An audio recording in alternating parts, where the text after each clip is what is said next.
Thank you भाई सूरत। Sister Anila, शुक्रिया इस खूबसूरत और बाबरकत दुआ के लिए।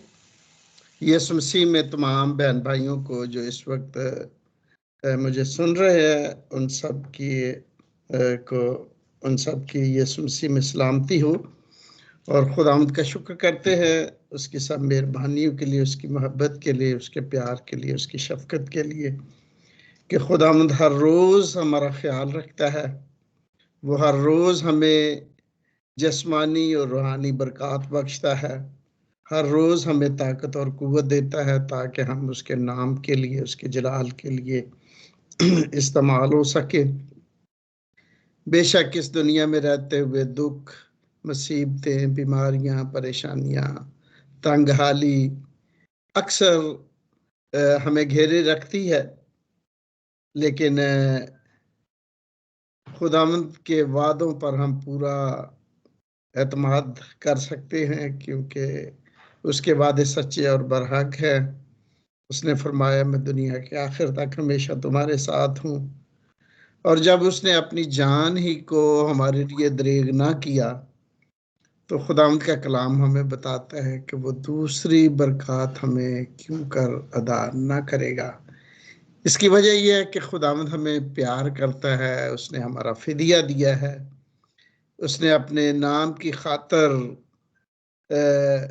हमें इस दुनिया में और अपनी गवाही के लिए कायम व दायम रखा है क्योंकि हम उसके लोग हैं, उसकी चरागाह की भेड़े हैं, उसके नाम से कहलाते हैं। बेशक हम खताकारियों और तकसीरों और गुनाहों से पाक नहीं है क्योंकि कदम कदम पर हमसे खताएं होती हैं, लेकिन खुदामंद अपनी हमारी खताओं को नहीं देखता बल्कि अपने रहम और फजल को देखता है, जो और उस बेशकीमत कुर्बानी को जो उसने हमारे लिए अदा की, हमें मुआफ़ करके अपने बेटे और बेटियां होने का फजल बख्शता है। उसका शुक्र हो, उसके नाम को मुबारक कहे, वो भला है। आज का जो अजीज़ों मेरा पैगाम जो खुदावंद ने मुझे दिया है वो है सलीब का पैगाम। तो जो आज की तलावत है कलाम में पाक में से, वो मत्ती रसूल की इंजील उसका 20वां बाब 17वीं आयत से लेकर 19वीं आयत, फ्रॉम वर्स 17 टू 19। अगर सिस्टर ज़ेबा आपके पास खुदावंद का कलाम है तो मैं दरख्वास्त करूंगा कि कलाम मुकद्दस को हमारे लिए पढ़े। जी, थैंक यू पास्टर जी। जी 20 बाब मत्ती रसूल की इंजील 20 बाब 17 आयत से लेकर 19वीं आयत तक। ओके।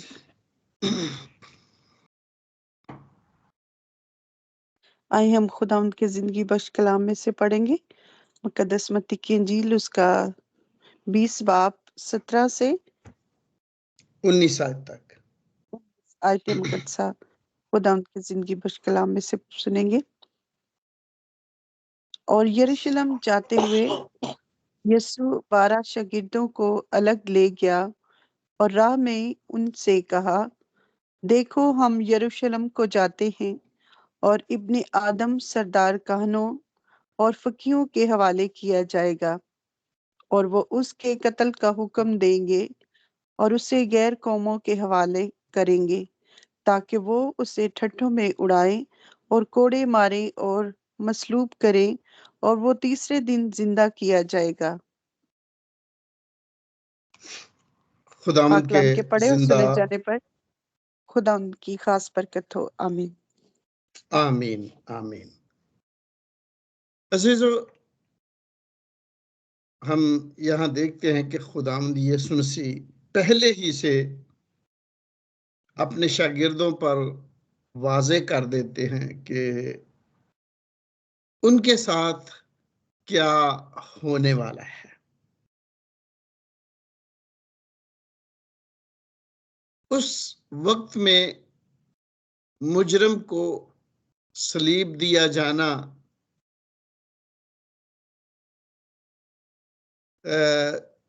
मौत का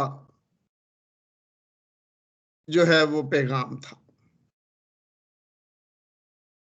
और एक शख्स जिसको सलीब दे दिया गया है, उसके लिए सिवाय तकलीफ और जानकनी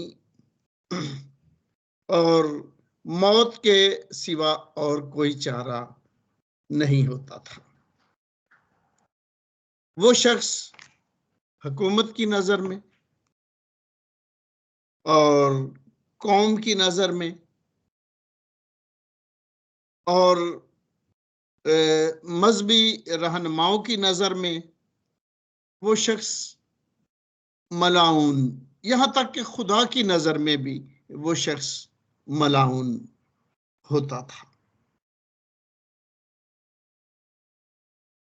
अब हमारे प्यारे खुदावंद यीशु मसीह, जो कि गुनाह से मुबर्रा और खुदा का बेटा था, उसके बारे में ऐसा तसव्वुर करना भी एक, यानी कि हम ये कह लें कि जिसकी जात में गुनाह था ही नहीं, ऐसी मौत के हवाले उसको किया जाना, ये इंसानी तसव्वुर से तो बिल्कुल ही बाहर है। इसीलिए दुनिया के लोग जो हैं वो सलीब के पैगाम को कबूल नहीं करते। वो लोग जो नजात से बेबहरा हैं, जो खुदा के मंसूबे से नावाकिफ है, वो सलीब के पैगाम को, सलीब की अहमियत से तो वो वाकिफ है, लेकिन सलीब के पैगाम को, कि एक शख्स जो बेगुनाह है, एक शख्स जो यानी कि उसकी जात में कोई ऐसी बात थी ही नहीं कि उसको ये मौत दी जाती, वो सरासर एक ऐसे शख्स को अपना नजात दहिंदा कबूल करने से इनकार करते हैं कि एक ऐसा पाक साफ शख्स हो और उसको ऐसी मौत दी जाए। और फिर खुदावंद यीशु मसीह ने अपने आप को बचाया भी नहीं, क्योंकि उनका दावा यही था कि अगर तू पाक और रास्तबाज है तो अपने आप को सलीब से उतार ले, और अगर तू अपने आप को सलीब से उतार लेगा तो हम तुझ पर ईमान ले आएंगे। अजीज, ये शैतान की चालें थी, और खुदा के उस मंसूबे से जो गुनाह की सजा और इंसान की निजात के लिए था, यीशु मसीह को हटाने के लिए इब्लीस ने हर तरह की चाल चली, लेकिन वो बुरी तरह से नाकाम हो गया। अगर खुदावंद यीशु मसीह सलीब पर से उतर आते तो मैं और आप आज भी अपनी निजात से ना उम्मीद और गुनाह की दलदल में धंसे और मौत की हौलनाकी में हर वक्त गिरफ्तार रहते हैं। लेकिन मेरे अजीजों, यीशु मसीह जिस मकसद को लेकर दुनिया में आए थे, उस मकसद के पूरा होने के मुतालिक पूरी पूरी वो जानकारी रखते थे।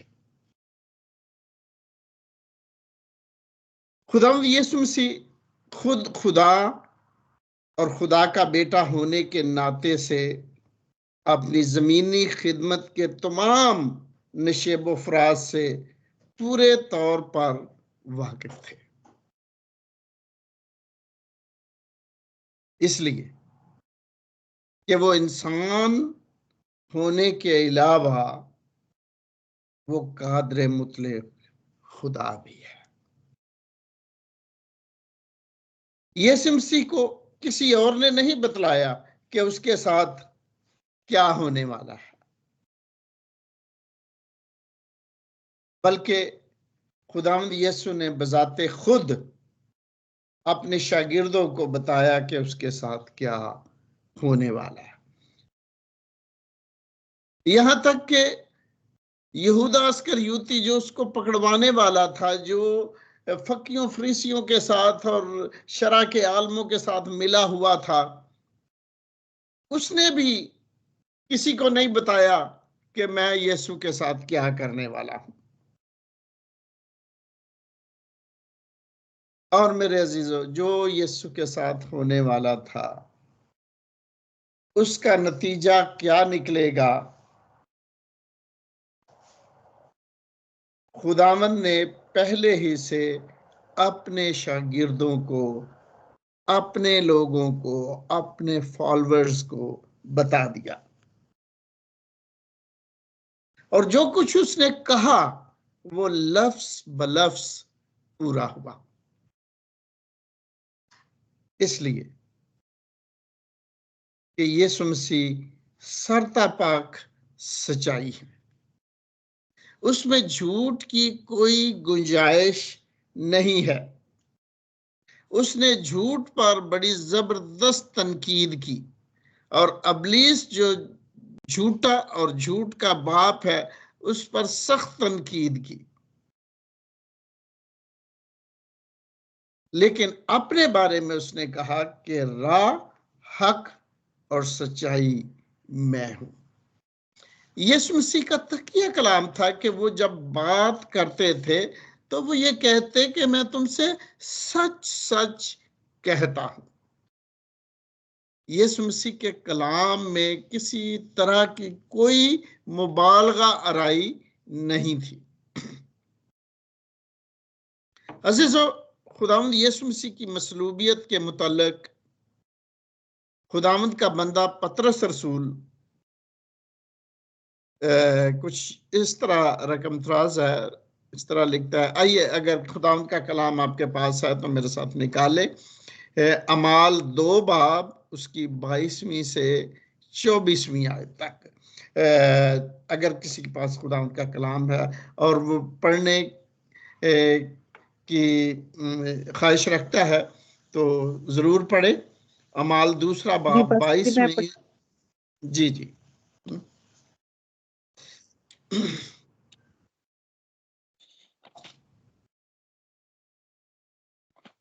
बस जी 22 आयत। जी, ए 22वीं इसराइलियों, आयत से 24वीं आयत तक। ओके। ए इसराइलियों, ये बातें सुनो कि यीशु नासरी एक शख्स था जिसका खुदा की तरफ से होना तुम पर उन मौजज़ों और अजीब कामों और निशानों से साबित हुआ जो खुदा ने उसकी मार्फत तुम में दिखाए। चुनाचे आप ही जानते हाँ जी, हो, जब वो खुदा के मुकर्रा इंतजाम और इल्मे साबिक के मुआफिक पकड़वाया गया तो तुमने बेशरा लोगों के हाथ से उसे मसलूब करवाकर मार डाला। आमीन। आगे अगली आयत भी पढ़े। लेकिन जी, लेकिन खुदा ने मौत के बंद खोलकर उसे जलाया, क्योंकि मुमकिन ना था कि वो उसके कब्जा में रहता, क्योंकि दाऊद शुक्रिया। उसके हक में कहता है। आमीन। हाँ जी। हाँ जीजो, हम देखते हैं कि ये पतरस रसूल का पैगाम लोगों को उस वक्त दिया गया जब खुदावंद यीशु मसीह तीसरे दिन कब्र में से जी उठने के बाद जब ईद पैंतीकोस्त आई तो तमाम दुनिया से लोग, यहूदी लोग जो कि मुख्तलिफ ज़बानें बोलते थे, वो यरूशलेम में ईद फसा के लिए आए हुए थे। तो उस वक्त रूल कुद्दस शागिर्दों पर नाजल हुआ और रूल कुद्दस की तरफ से पतरस रसूल के वसीला लोगों को ये पैगाम दिया गया और उन लोगों पर तनकीद भी की गई इस पैगाम के वसीला से। और पतरस रसूल ने कहा कि आए इस्राएलियों, ये बात सुनो कि यीशु नासरी एक शख्स था। शख्स से मुराद एक शख्सियत था। वो रूह के तौर पर खुदा और जिस्म के तौर पर इंसान था, जिसका खुदा की तरफ से होना तुम पर उन मौजों और अजीब कामों और निशानों से साबित हुआ। यानी जो काम खुदावंद यीशु मसीह ने किए वो यानी कि बिल्कुल जाहिर है कि वो हमारे दरमियान था और उसने क्या कुछ किया। और फिर उनको ये कहते चुनाचे तुम आप ही जानते हो, और वो खुदा के मुकर्रा इंतजाम और उसके इल्म साबिक के मुवाफिक, यानी जो इल्म पहले से खुदा बाप को था वो उसके साथ हुआ। यानी वो पकड़वाया गया और तुमने बेशरा लोगों के हाथ से उसे मसलूब करवाकर उसे मार डाला। लेकिन चूंकि वो पाक और बेगुनाह था, मौत उसको अपने कब्जा में रख नहीं सकती थी।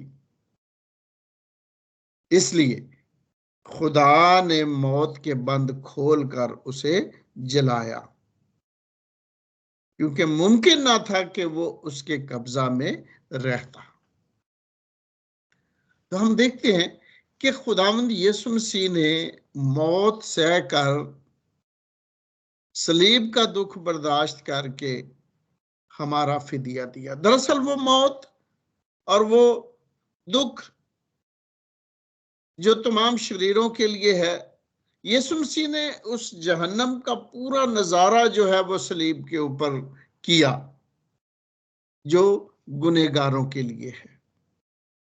तो यूं खुदावंद यीशु मसीह ने हमारी मौत को अपने ऊपर लेकर खुदा की अदालत के तकाजे को उसने पूरा किया, ताकि हम हलाक ना हो, बल्कि उसकी जिंदगी के बायस जो वो अजल से खुदा बाप के साथ रखता था, हम नजात पाते हुए उस हमेशा की जिंदगी को हासिल करें। मेरे अजीजों, सलीब का पैगाम हमें हर हाल में खुदा के साथ वफादारी और जुड़े रहने का दरस देता है।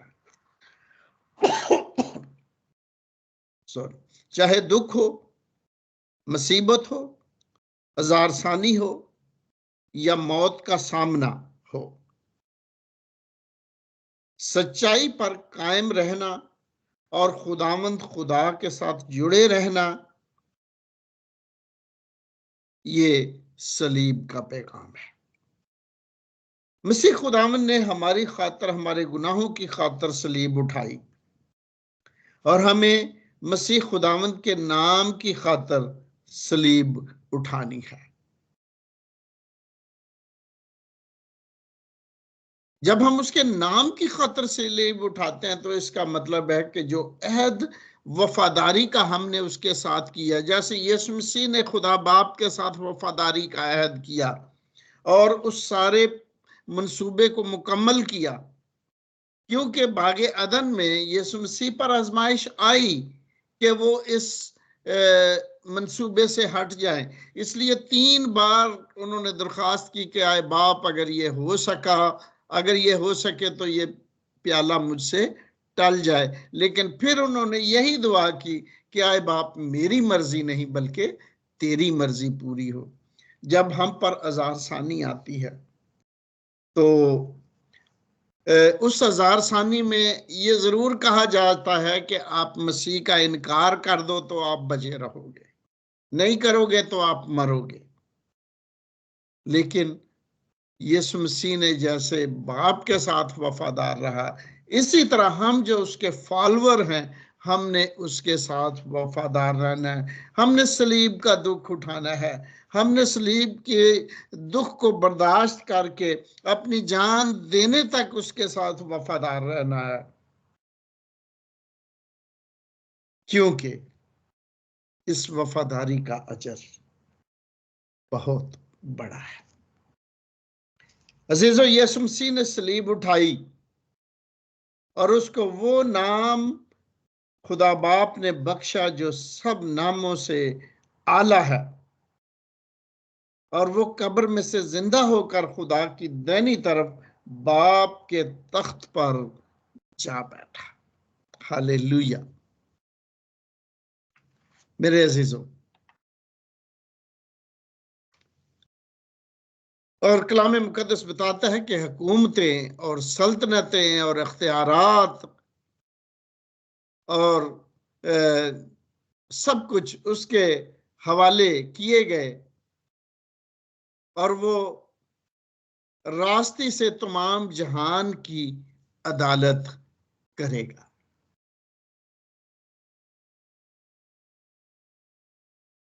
और हर किसी को देने के लिए अजर उसके पास है। मेरे अजीजों,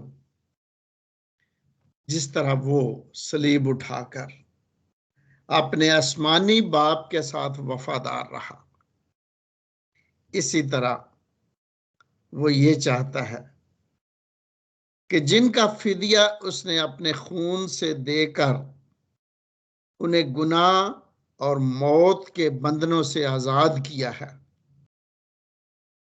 उसके खून से खरीदे हुए लोग भी उसकी मानद अपनी वफादारी का इजहार करें। मेरे अजीजों, यीशु मसीह पर वो वक्त आया सलीब पर जब खुदा बाप ने भी अपनी आंख उससे फेर ली, हर तरफ अंधेरा छा गया। बिल्कुल यीशु मसीह ने अपने आप को तन्हा महसूस किया और वो चिल्ला उठे, आए बाप, आए बाप, आए मेरे खुदा, आए मेरे खुदा, तूने मुझे क्यों छोड़ दिया। यानी उस ऐसे वक्त में, यानी कि जब यीशु मसीह बिल्कुल नाउमीदी की हालत में थे, तो भी वो बाप के साथ वफादार रहे और उस मंसूबा को जो खुदा ने दिया था जान देने तक वफादार रहे और उसको पूरा किया। इसलिए वो मत्ती रसूल की अंजील 10वां बाब 37 से 39 आयत में यूं फरमाता है हमारे मुतालिक कि हमें भी उसकी तरह क्या करना है, उसके साथ वफादार रहना है। जैसे यीशु मसीह बाप के साथ वफादार रहा, इसी तरह हम भी उसके साथ वफादार रहे। मत्ती रसूल की अंजील 10वां बाब 37 से 39 आयत में फरमाया गया है, यीशु मसीह ने कहा, कोई पढ़ेगा सिस्टर जी?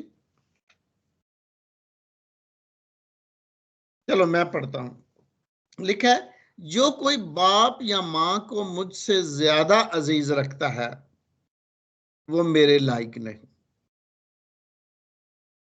और 38 आयत में, और जो कोई अपनी सलीब ना उठाए और मेरे पीछे ना चले वो मेरे लायक नहीं।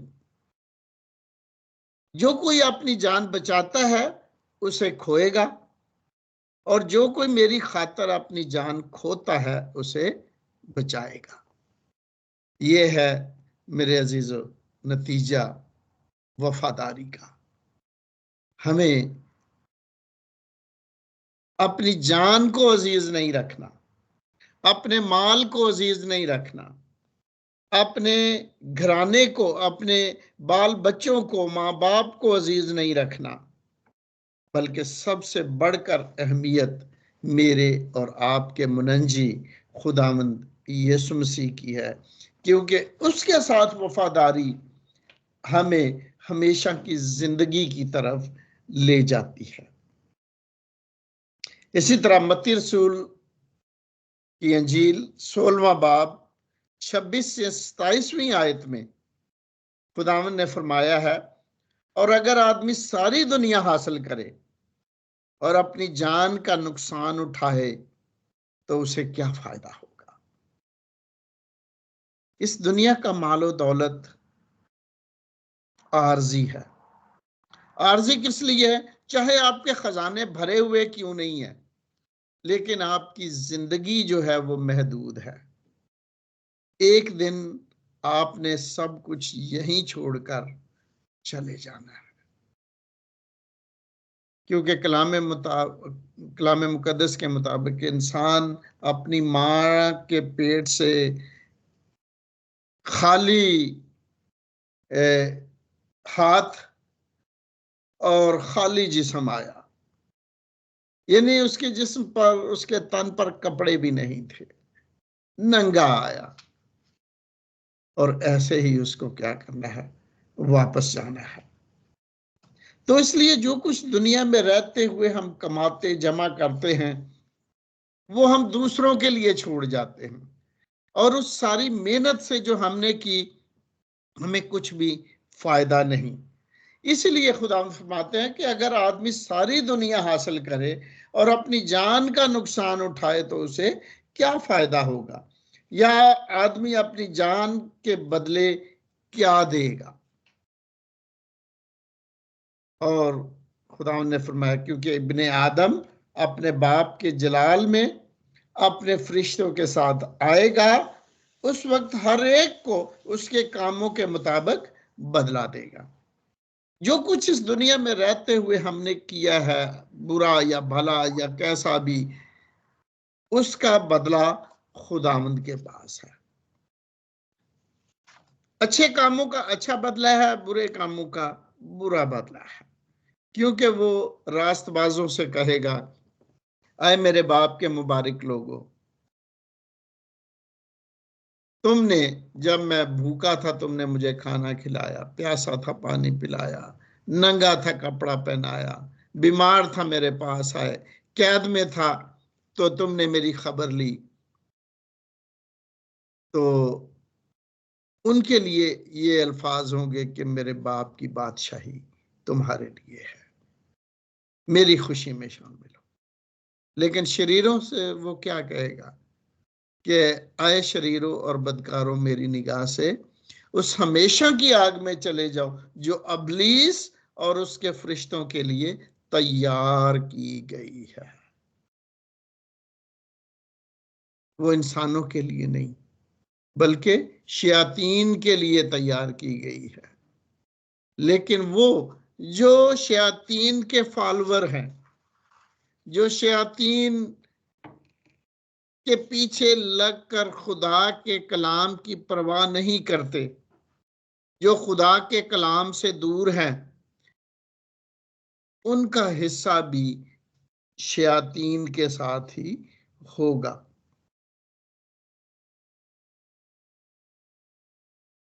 मेरे अजीजों, सलीब का पैगाम निजात पाने वालों के लिए खुदा की बड़ी कुदरत है, लेकिन दुनिया के लिए जो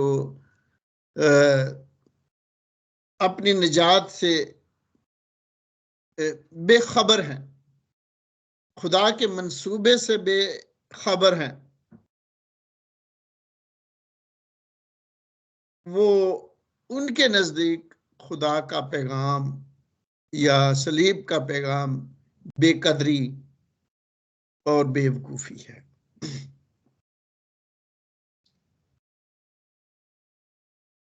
और वो लोग जो निजात के लिए खुदा के अजीम मंसूबे से वाकिफ नहीं है, वो सलीब के पैगाम को बेवकूफी समझकर रद्द कर देते हैं। न सिर्फ रद्द ही कर देते, बल्कि सलीब के दुश्मन बन जाते हैं। न सिर्फ सलीब ही के दुश्मन बन जाते हैं, बल्कि सलीब पर ईमान रखने वालों के लिए भी अज़ार सानी का बायस बन जाते हैं। उनके बारे में खुदावंद का बंदा पौलुस रसूल पहला करंथियों 1:18 से 19वीं आयत में यूं लिखता है, क्योंकि सलीब का पैगाम हलाक होने वालों के लिए के नजदीक तो बेवकूफी है, मगर हम निजात पाने वालों के नजदीक खुदा की कुदरत है। क्योंकि लिखा है कि मैं हकीमों की हिकमत को नेस्त और अक्लमंदों की अकल को रद्द कर दूंगा। अजीजों, उस वक्त जब पौलुस यूनानियों में ये मैसेज देता था तो वो जानते थे कि सलीब क्या चीज है। ये डाकुओं को, गद्दारों को और जो हुकूमत के जो खतरनाक मुजरम होते थे उनको ये सजा दी जाती थी। इसलिए जब उनको ये पैगाम दिया जाता था कि सलीब हमारी निजात का बायस है, तो वो पौलुस के पैगामात पर हंसते थे। वो समझते थे ये शख्स बेवकूफ है? और जो शख्स अपने आप को ही बचा नहीं सका, वो दूसरों को कैसे बचा सकता है। और यहां तक कि आज भी सलीब के पैगाम पर लोग हंसते हैं। मुस्लिम भाई वो अक्सर बहस करते हुए क्रिश्चियन से कहते हैं, जी तुम्हारा यीशु मसीह खुद अपने आप को सलीब से नहीं बचा सका, वो तुम्हें क्या बचाएगा। ये अक्सर तानाजनी की जाती है, लेकिन ये खुदा की कुदरत है जिसे हम समझ नहीं सकते अपनी इंसानी अकल के बायस। क्योंकि लिखा है कि खुदा क्या करेगा, क्योंकि लिखा है कि मैं हकीमों की हिकमत को नेस्त और अकलमंदों की अकल को रद्द करूंगा। जो खुदा के मंसूबे हैं, इंसान चाहे कितना भी अकलमंद हो और हिकमत रखने वाला हो, वो खुदा के कामों को नहीं समझ सकता। जी हाँ मेरे भाइयों और मेरी बहनों, सलीब खुदा के बेटे का, सलीब पर खुदा के बेटे का फरमान कुर्बान होकर दुनिया को निजात के लिए खुदा का बहुत बड़ा मंसूबा था। क्योंकि यहीं पर गुनाह की सजा के लिए खुदा की अदालत का तकाजा पूरा हुआ। इसके अलावा हमारी निजात के लिए दूसरा कोई रास्ता था ही नहीं। खुदावंद यीशु की बेशकीमत कुर्बानी पर ईमान लाकर उसकी सलीब पर अपने दोनों हाथ रख दे। आसमान की बादशाही आपका इंतजार कर रही है। मेरे अजीजों, हम मसीही, तमाम दुनिया के मसीही सलीब से मोहब्बत रखते हैं, क्योंकि यहीं पर हमारी निजात का मंसूबा जो है उसकी तकमील हुई। लेकिन वो लोग जो इस खुदा के मंसूबे से नावाकिफ हैं, हमें उन तक ये पैगाम ले जाना है। लोग जल्दी इस पैगाम को कबूल नहीं करते, लेकिन जो कबूल कर लेते हैं, खुदा उन्हें अपने फर्जंद होने का फजल बख्शता है। आइए खुदा की बादशाही के लिए, खुदा की फर्जंदियत के लिए बहुत सारे लोगों को सलीब के झंडे के तले लाए, ताकि वो ईमान लाकर हलाक ना हो बल्कि हमेशा की जिंदगी पाए। खुदावंद बहुत जल्द आने वाला है। आइए हम उसकी जलाली बादशाहत के लिए तैयार हो जाएं। उसका वादा है, तू आज ही मेरे साथ फरदौस में होगा। खुदावंद इस कलाम के वसीला से मुझे, मेरे घराने को और उन सब को जिन्होंने आज ये पैगाम सुना है, खुदावंद उन सब को और उनके घरानों को बरकत बख्शे। आमीन।